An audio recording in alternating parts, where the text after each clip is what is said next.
Salam sejahtera Malaysia, selamat pagi tuan-tuan dan puan yang dihormati sekalian. Denyut nadi suara rakyat bergema di channel ini. Okey tuan-tuan dan puan yang dihormati sekalian. Sebelum itu, selamat hari Isnin, hari sulung di setiap minggu. Walaupun ramai orang kata, oh it's Monday, tapi saya kata kita perlu bersyukur dengan rahmat Tuhan diberikan kesempatan sekali lagi untuk menikmati hari Monday, hari Isnin. Ramai orang di dunia ini sangat-sangat berharap supaya sentiasa dapat merasai hari demi hari Isnin. Okey, tuan-tuan dan puan yang dihormati sekalian, pastinya Datuk Seri Najib Tun Razak pun sentiasa berimpian supaya harinya tidak akan cepat berlalu, sempat panjang supaya dapat peluang untuk menikmati hari Isnin di luar mahkamah, di luar penjara dan sebagainya. Okey, terbaru tuan-tuan dan puan, saya ingin kongsikan satu dokumen yang baru diterima berkenaan dengan isu derma 2 bilion. Derma 2.6 bilion. Halawi. Selama ini saya pun pernah juga dapat derma daripada rakan-rakan, kawan-kawan, sahabat handai, daripada NGO, daripada banyak lagi, tapi tak pernah dapat 2.6 bilion. Berapa banyak 2.6 bilion ni sebagai derma? Sangat-sangat banyak tuan-tuan dan puan-puan. 2.6 bilion ini maksudnya ada 2,000 kali 1 juta tu.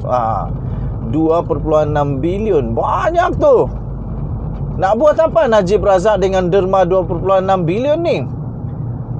Itu soalan yang pertama. Kedua, kalaulah derma itu untuk UMNO, untuk politik, kenapa perlu masuk ke dalam akaun Najib Razak? Masukkanlah ke dalam akaun UMNO. Masukkanlah ke dalam akaun kerajaan kah, akaun NGO yang terlibat. Jangan masukkan ke dalam akaun peribadi. Itu banyak 26 bilion tu. Lepas tu Najib kata tak tahu lagi ke? Itu soalan.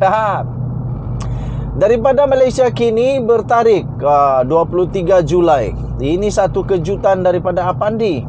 Hakim nokta bertindih. Apandi nampak tak berminat beri kenyataan bertentangan isu derma 2.6 bilion. Apa yang bertentangan pula ini tuan-tuan dan puan-puan? Takkanlah peguam negara bagi keterangan bertentangan. Nampaknya Apandi semakin terhimpit. Baru-baru ini dia terlajak laris kerana isu menjadi pengantara untuk jolo untuk penyelesaian.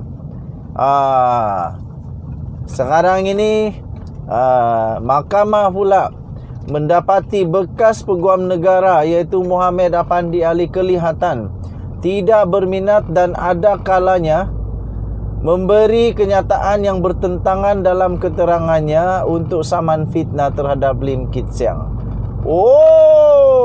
Ini pasal saman Lim Kit Siang. Tapi Apandi didapati oleh mahkamah dia memberikan keterangan yang bertentangan pula.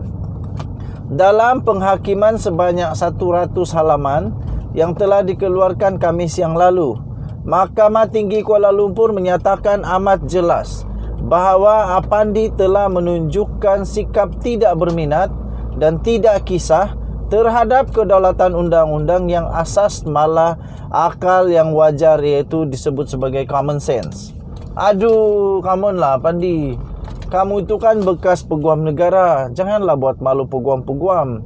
Perkara itu dilihat oleh Hakim Azimah Omar ketika Apandi berulang kali disoal oleh peguam Lim berhubung tindakan membersihkan Najib Razak daripada kesalahan dengan menerima hujah yang wang sebanyak 2.6 bilion yang diterima oleh bekas Perdana Menteri itu adalah daripada kerabat diraja Arab Saudi. Katanya walaupun dengan penuh hormat, Mahkamah perlu menyatakan rasa cemuh. Aduh, terang betul lah. Terang betul nih. Kasih kurang-kurang sikit dulu. Terlampau terang muka aku. Mahkamah perlu menyatakan rasa cemuh terhadap keterangan bertentangan oleh plaintiff, sikap mengelak dan kenyataan tidak benar. Ia bukanlah sains roket untuk memahami isu sebanyak 2,6 bilion yang diisytihar Apandi sebagai derma adalah teras kepada kesnya sendiri. Ia satu kelalaian besar jika plaintiff menggunakan kesempatan di mahkamah tanpa benar-benar berterus terang dan bersedia untuk sepenuhnya untuk menjustifikasikan keputusannya memilih naratif derma untuk membebaskan Najib, kata hakim yang dipetik oleh Dick Yage. Dalam penghakimannya, Azimah juga berkata Apandi juga memberi keterangan bertentangan dengan kenyataan sebelumnya ketika ditanya peguam berkenaan sidang medianya pada 2016 di mana dia menerima naratif derma dan membersihkan Najib daripada kesalahan. Azimah turut membangkitkan yang SPRM dan pasukan petugas lain telah mengesyorkan pendakwaan jenayah dibuat atau sekurang-kurangnya siasatan mendalam terhadap derma cukup besar dalam SRC International Sdn Bhd.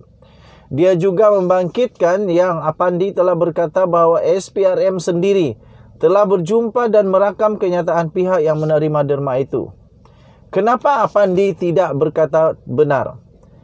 Namun ketika pemeriksaan balas, Apandi mengakui bahawa delegasi SPRM tidak berjumpa mahupun bercakap dengan pihak yang didakwa sebagai penderma, dengan berkata Putra Raja Arab Saudi enggan berjumpa sesiapa katanya. Azimah berkata ia bertentangan dengan kenyataannya ketika sidang media tersebut, di mana dia mengumumkan delegasi telah pergi ke Riyadh dan bertemu dengan pihak yang dikatakan penderma. Kenapa Apandi berkata tidak benar tentang pertemuan dan rakaman keterangan oleh pihak didakwa sebagai penderma? Mengapa bekas peguam negara mengisytiharkan kepada dunia yang delegasi bertemu penderma dan mendapatkan pengesahan daripadanya walaupun dia tahu yang delegasinya tidak bertemu atau bercakap pun dengan penderma? Mahkamah benar-benar Mahkamah benar-benar bingung dengan keterangan plaintiff yang mengakui mengambil naratif derma secara keseluruhannya walaupun tanpa bukti langsung dan lebih cenderung kepada bukti kabar angin delegasi. Di situ jelas keterangan Apandi sendiri menunjukkan sikap tidak berminat, mengelak dan berlepas diri di Associates untuk menyiasat derma dengan lebih lanjut, katanya lagi. Azimah juga menegur Apandi kerana gagal mengingati nama individu dari keluarga diraja Saudi yang didakwa membuat derma tersebut, yang menurutnya adalah maklumat penting dan mengabsyahkan kenyataan yang dibuat Lim terhadapnya. Pada 23 Mei yang lalu, Mahkamah Tinggi menolak saman sivil tersebut, memutuskan Lim mempunyai keabsyahan dalam kenyataannya, menggesa Apandi menjelaskan mengapa dia membersihkan Najib daripada kesalahan berkaitan 1MDB pada 2016. Okey, sekian berita. Salam sejahtera. Jangan lupa tekan butang subscribe, like dan share untuk mendapatkan berita lengkap. Kamu masuk di Malaysia Kini. Kita jumpa lagi. Bye.